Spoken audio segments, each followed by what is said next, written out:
Chapter 3. Little Georgie Sings a Song. It was barely daylight when little Georgie started his journey. In spite of her worrying, Mother had managed to put up a small but nourishing lunch. This, along with a letter to Uncle Analdus, was packed in a little knapsack and slung over his shoulder. Father went along as far as the Twin Bridges. As they stepped briskly down the hill, the whole valley was a lake of mist on which rounded treetops swam like floating islands. From old orchards rose a mounting chorus as the birds greeted the new day. Mothers chirped and chuckled and scolded as they swept and tidied the nests. On the topmost branches, their menfolk warbled and shrilled and mocked one another. The houses were all asleep. Even the dogs of the fat man at the crossroads were quiet, but the little animals were up and about. They met the gray fox returning from a night up Weston way. He looked footsore and sleepy, and a few chicken feathers still clung to his ruff. The red buck trotted daintily across the black road to wish them good luck and good morning. But Father, for once, had no time for long social conversation. This was business, and no rabbit in the county knew his business any better than Father. Few as well. "Now, son," he said firmly, "your mother is in a very nervous state, and you are not to add to her worries by taking unnecessary risks or by carelessness. No dawdling and no foolishness. Keep close to the road, but well off it. Watch your bridges and your crossings. What do you do when you come to a bridge?" "I hide well," answered Georgie, "and wait a good long time. I look all around for dogs. I look up the road for cars and down the road for cars. When everything's clear, I run across, fast. I hide again and look around to be sure I've not been seen. Then I go on. The same thing for crossings." "Good," said Father. "Now recite your dogs." Little Georgie closed his eyes and dutifully recited. "Fat man at the crossroads, 2 mongrels, Good Hill Road, Dalmatian, house on Long Hill, collie, noisy, no wind. Norfield Church corner, police dog, stupid, no nose. On the high ridge, red farmhouse, bulldog and setter, both fat, don't bother. Farmhouse with the big barns, old hound, very dangerous," and so on. He recited every dog on the route, clear up to Danbury way. He did it without a mistake and swelled with pride at Father's approving nod. "Excellent," said Father. "Now do you remember your checks and doublings?" Little Georgie closed his eyes again and rattled off quite fast. "Sharp right and double left and double right, dead stop and back flip, right jump, left jump, false trip and briar dive." "Splendid," said Father. "Now attend carefully. Size up your dog. Don't waste speed on a plotter. You may need it later. If he's a rusher, check, double, and freeze. Your freeze, by the way, is still rather bad. You have a tendency to flick your left ear. You must watch that. The high ridge is very open country, so keep in the shadow of the stone walls and mark the earth piles. Porky has lots of relatives along there, and if you are pressed hard, any of them will gladly take you in. Just tell them who you are and don't forget to thank them. After a chase, hide up and take at least 10 minutes rest. And if you have to really run, tighten that knapsack strap, lace back your ears, put your stomach to the ground, and run. Get along with you now, and mind, no foolishness. We shall expect you and Uncle Analdus by tomorrow evening at the latest." Little Georgie crossed the Twin Bridges in perfect form, returned Father's approving wave, and was off on his own. It was gray and misty as he crossed Good Hill Road, and the Dalmatian still slept. So apparently did the collie up the road, for all was quiet as he plodded up Long Hill. People were beginning to stir as he approached Norfield Church corner. Little plumes of blue smoke were rising from kitchen chimneys, and the air was pleasant with the smell of frying bacon. As he expected, the police dog rushed him there, but he wasted little time on that affair. loping along with tantalizing slowness until they were almost on an old fallen apple tree buried in briars. He executed a dead stop, a right jump, and a freeze. The bellowing brute overran him and plunged headlong into the thorny tangle. His agonized howls were sweet music to little Georgie as he hopped sedately along toward the high ridge. He wished Father had been there to see how skillfully he had worked, and to note that during the freeze his left ear hadn't flickered once.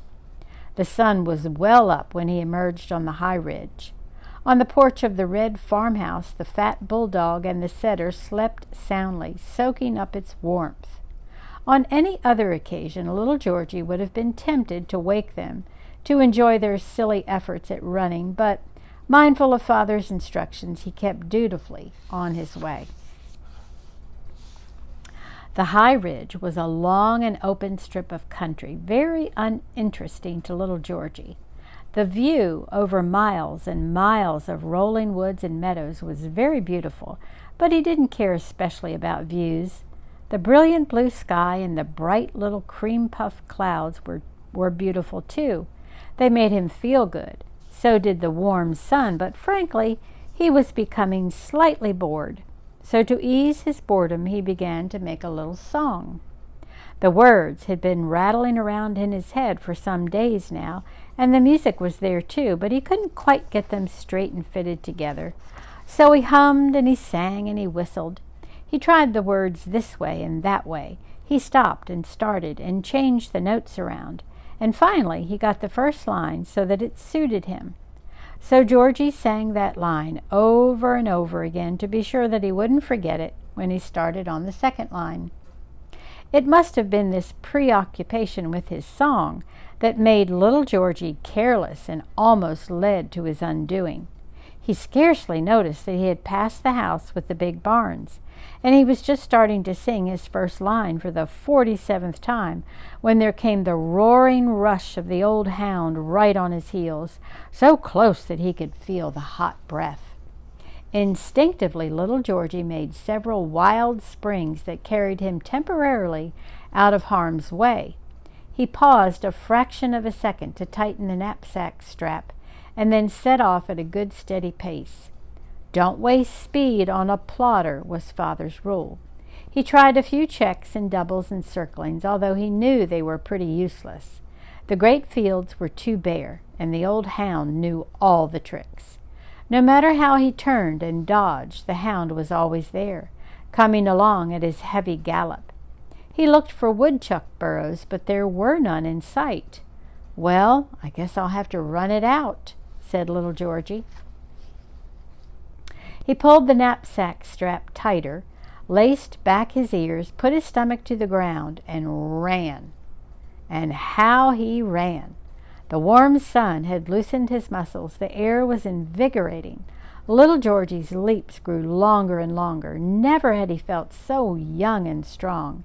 His legs were like coiled springs of steel that released themselves of their own accord. He was hardly conscious of any effort, only of his hind feet pounding the ground, and each time they hit, those wonderful springs released and shot him through the air.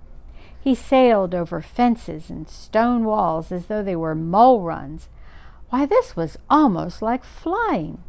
Now he understood what Zip the Swallow had been driving at when he tried to describe what it was like. He glanced back at the old hound, far behind now, but still coming along at his plodding gallop. He was old and must be tiring, while he, little Georgie, felt stronger and more vigorous at every leap. Why didn't the old fool give up and go home? And then, as he shot over the brow of a slight rise, he suddenly knew. He had forgotten Dead Man's Brook. There it lay before him, broad and deep, curving out in a great silvery loop. He, the son of Father, gentleman hunter from the bluegrass, had been driven into a trap that even Porky should have been able to avoid. Whether he turned to the right or left, the loop of the creek hemmed him in, and the old hound could easily cut him off. There was nothing for it but to jump. This sickening realization had not reduced his speed. Now he redoubled it. The slope helped, and his soaring leaps became prodigious. I might have to look that one up. Prodigious. The wind whistled through his laced back ears. Still he kept his head, as Father would have wished him to. He picked a spot where the bank was high and firm. He spaced his jumps so they would come out exactly right. The takeoff was perfect. He put every ounce of leg muscle into that final kick and sailed out into space. Below him he could see the cream-puff clouds mirrored in the dark water. He could see the pebbles on the bottom and the silver flash of frightened minnows dashing away from his flying shadow. Then, with a breathtaking thump, he landed, turned 7 somersaults, and came up sitting in a clump of soft, lush grass. He froze, motionless except for heaving sides, and watched the old hound come thundering down the slope, slide to a stop, and after eyeing the water disgustedly, take his way slowly homeward, his dripping tongue almost dragging the ground.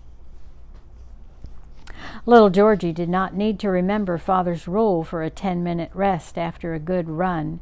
He was blown and he knew it. But he did remember his lunch, so he unstrapped the little knapsack and combined lunch and rest. He had been really scared for a moment, but as his wind came back and his lunch went down, his spirits came up. Father would be angry, and rightly, for he had made 2 very stupid mistakes. He had let himself be surprised, and he had run right into a dangerous trap. But that leap! Never in the history of the county had any rabbit jumped Dead Man's Brook, not even Father. He marked the exact spot and calculated the width of the stream there, at least 18 feet.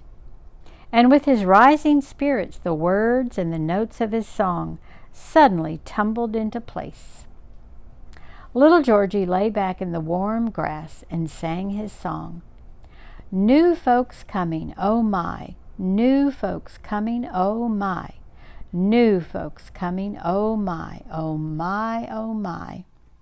There weren't many words and there weren't many notes, and the notes just went up a little and down a little and ended where they began. Lots of people might have thought it monotonous, but it suited little Georgie completely. He sang it loud and he sang it soft. He sang it as a pain of triumph, a saga of perils met and overcome. He sang it over and over again. Red-bellied robin, flying northward, paused in a sapling and called down, "Hi, little Georgie, what are you doing way up here?" Going to fetch Uncle Analdus. Have you been by the hill?" "Just left there," Robin answered. "Everybody's excited. Seems there's new folks coming." "Yes, I know," cried little Georgie eagerly. "I've just made a song about it. Wouldn't you like to hear it? It goes like—" "No thanks," called Robin. "Getting along," and he flew on. Not in the least discouraged, little Georgie sang his song a few times more while he strapped on his knapsack and took up his journey. It was a good song to walk to, too, so he sang it as he tramped the rest of the high ridge, as he went down the windy hill and circled around Georgetown. He was still singing it in the late afternoon when he got clear up Danbury Way. He had just finished "Oh My" for the 4,000th time when a sharp voice from the bushes broke in with, "Oh my, what?" Little Georgie whirled. "Oh my goodness," he cried. Why, it's Uncle Analdus." "Sure is," the voice chuckled. "Uncle Analdus as ever was. Come in, little Georgie, come in. You're a long way from home. If I'd been a dog, I'd got you. Surprised your old man ain't learned you more care. Come in anyhow." Although Mother had worried about the state of Uncle Analdus's home with no feminine hands around to keep things neat, she could never in her most pessimistic moments have pictured anything quite so disorderly as the burrow to which little Georgie was welcomed. It was a man's home, there could be no doubt about that, And while little Georgie rather admired the bachelor freedom of the place, he was forced to admit that it really was extremely dirty and the fleas numerous and active. After his day in the open air, the atmosphere indoors seemed stifling and not at all fragrant. Perhaps it was the sort of tobacco that Uncle Analdus smoked. Little Georgie hoped so. His uncle's cooking, too, left something to be desired. Their supper consisted of one very ancient and dried-up turnip. After this meager meal they sat outside, at little Georgie's suggestion, and Mother's letter was produced. "Suppose you read it to me, Georgie," said Uncle Analdus. "Seems to have mislaid them ding-blasted spectacles." Little Georgie knew that he hadn't mislaid them. In fact, that he didn't own any. He just never learned to read. But this formality always had to be gone through with, so he dutifully read. "Dear Uncle Analdus, I hope this finds you well, but I know you are lonesome with Mildred married and gone away, and we are hoping you will spend the summer with us, as we have new folks coming, and we hope they are planting folks. And if they are, we will all eat good, but they may have dogs or poison or traps and spring guns, and maybe you shouldn't risk your life, although you haven't much of it left, but we will be looking forward to seeing you anyway. Your loving niece, Molly." There was a postscript which said, "P.S. Please don't let little Georgie get his feet wet." But Georgie didn't read that out loud. The idea!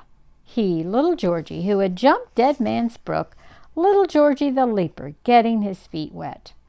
"Well, now," cried Uncle Analdus, "well, now, that's a real nice letter, real nice.